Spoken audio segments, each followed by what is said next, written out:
বাংলাদেশের ডামাডোল পরিস্থিতি যেন ক্রমশই খারাপের দিকে এগোচ্ছে। আর এর মধ্যেই বাংলাদেশের সেনার অতি সক্রিয়তা নিয়ে ক্রমেই বাড়ছে ধন্দ। 23 মার্চ রাত থেকেই শুরু হয় সেনাবাহিনীর বৈঠক। তার মাঝে বিস্ফোরক দাবি করেছেন অন্তর্বর্তী সরকারের প্রধান মোহাম্মদ ইউনূস। তিনি বলেন, জাতিসংঘের রিপোর্ট পড়ে সবার গায়ের লোম দাঁড়িয়ে গেছে। কি ভয়াবহতা ভাবুন। হাসিনা নিজে নিরাপত্তা বাহিনীকে নির্দেশ দিয়েছিলেন বিক্ষোভকারীদের শেষ করে দিতে। আওয়ামী লীগ পরিকল্পিতভাবে মানবাধিকার লঙ্ঘনে জড়িত ছিল। বিক্ষোভ চলাকালীন 1400 মানুষ শেষ হয়ে যাচ্ছে। কি বলেছেন অন্তর্বর্তী সরকারের প্রধান মোহাম্মদ ইউনূস, আসুন শোনাই এবার। কথিত স্বৈরাচারের নিপীড়নের বর্ণনা উঠে এসছে জাতিসংঘের মানবাধিকার বিষয়ক হাই কমিশনারের কার্যালয়ের রিপোর্টে।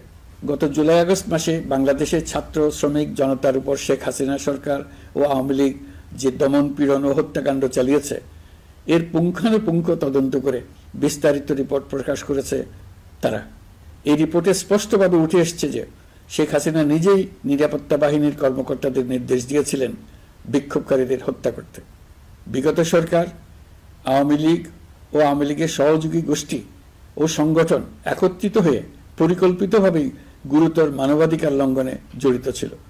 মানবাধিকার বিষয়ক হাইকমিশনারের রিপোর্টে বলা হয়েছে, বিক্ষোভ চলাকালে প্রায় 1400 জন নিহত হয়েছেন, যার মধ্যে প্রায় 13% শিশু। বিক্ষোভের সম্মুখ সারিতে থাকার কারণে আমাদের জুলাই কন্যারা নিরাপত্তা বাহিনী ও আওয়ামী লীগের সমর্থকদের দ্বারা আক্রান্ত হয়েছে, এমনকি নির্যাতনের শিকার হয়েছে। জাতিসংঘের রিপোর্ট পড়ে সবার গায়ের লোম দাঁড়িয়ে গেছে। কি ভয়াবহতা! কিভাবে একজন প্রধানমন্ত্রী নিজ দেশে নিরস্ত্র মানুষকে হত্যার পর লুকিয়ে ফেলার নির্দেশ দিতে পারে? ক্ষমতা আঁকড়ে রাখার জন্য তিনি পৃথিবীর সকল নিষ্ঠুরতা ছাড়িয়ে গেছেন। এটাই জাতিসংঘের প্রতিবেদনে উঠে এসছে। মানবাধিকার বিষয়ক হাইকমিশনার কার্যালয়ের এই রিপোর্টকে আমরা স্বাগত জানাচ্ছি। প্রতিবেদনে যে সুপারিশ করা হয়েছে, অন্তর্বর্তী সরকার সেই সুপারিশগুলো গুরুত্বের সঙ্গে বিবেচনা করছে। আপনাদেরকে আশ্বস্ত করে বলতে চাই, যারা জড়িত ছিল, যারা নির্বিচারে মানুষ হত্যা করেছে, যারা ইতিমধ্যে হত্যাকারী হিসেবে বিশ্বের কাছে স্বীকৃত, তাদের বিচার এই দেশের মাটিতে হবেই।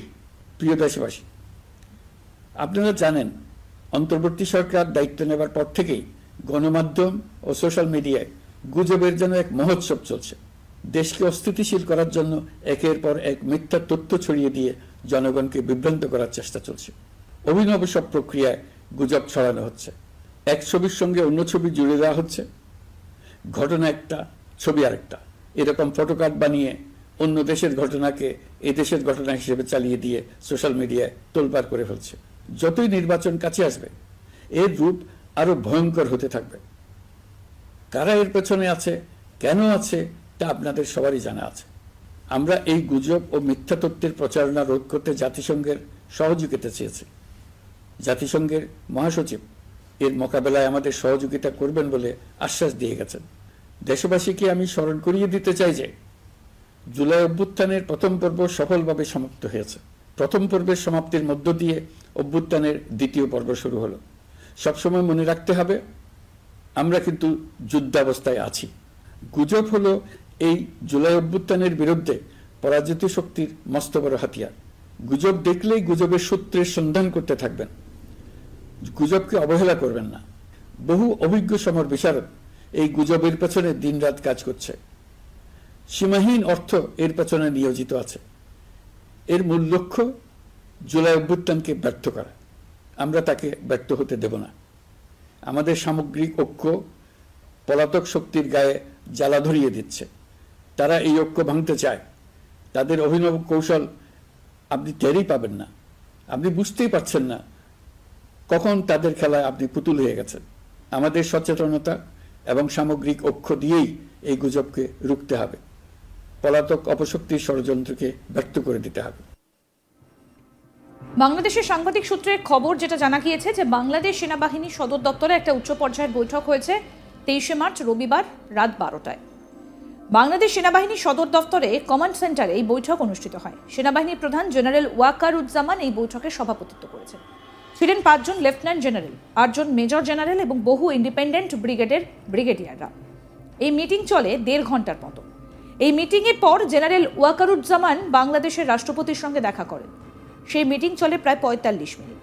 আর তারপরই দেখা যায় সাভার ডিভিশন, যেটা চট্টগ্রামের দিকে থাকে, তার ঢাকার দিকে রাত 2টোর সময় প্রস্থান করে এবং প্রায় 3টে থেকে 3:30-র সময় বিভিন্ন পদাতিক ফোর্স, বিভিন্ন ক্যারিয়ার ভেহিকেল ঢাকায় ঢুকতে দেখা যায়। প্রায় 3টে ডিভিশনে 3টে ব্রিগেড তারা ঢাকার বিভিন্ন গুরুত্বপূর্ণ জায়গায় অপারেশনের জন্য নিয়োগ করা হয়েছে। 24 তারিখ সকালে সেনা অধ্যক্ষ বিভিন্ন ডিভিশনের অফিসারকে ঢাকায় ডাকেন আলোচনার জন্য। বাংলাদেশের সাংবাদিক সূত্রে আরও জানা যাচ্ছে, রাতের বৈঠকে 5 জন লেফটেন্যান্ট জেনারেল এবং কয়েকজন জেনারেল অফিসার কমান্ডিং তারা সরাসরি উপস্থিত ছিলেন, বাকিরা যোগদান ভার্চুয়ালি। এছাড়া সেনাবাহিনীর সদর দফতরের সকল পরিচালক, ব্রিগেড কমান্ডার এবং ঢাকা জেলার বাইরে থেকে 7ম, 9ম, 55তম এবং 66তম ইনফ্যান্ট্রি ডিভিশনের জিওসিরা সরাসরি বৈঠকে অংশ নেন।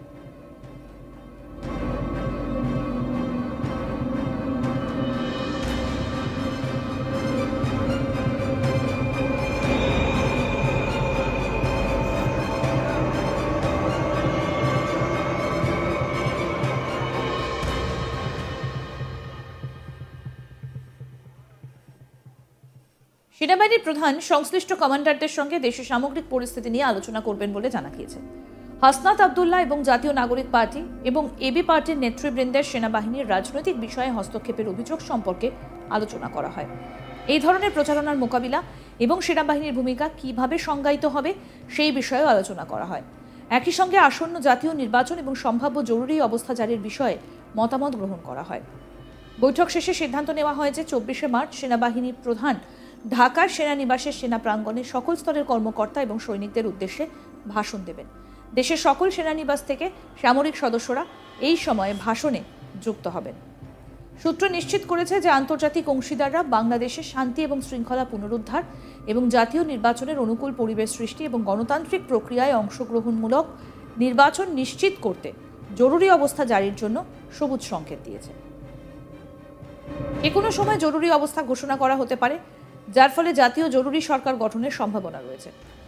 রাজনৈতিক কার্যক্রম, সমাবেশ এবং সভা সাময়িকভাবে স্থগিত থাকতে পারে। এই বৈঠকে উপস্থিত ছিলেন chief of general staff lieutenant general Mizanur Rahman Shamim, commandant national defence college lieutenant general Mohammad Shahinul Haque, principal staff officer lieutenant general SM Kamrul Hasan, quarter master general lieutenant general Mohammad Foyzur Rahman, general officer commanding army training and doctrine command lieutenant general Mohammad Mainur Rahman.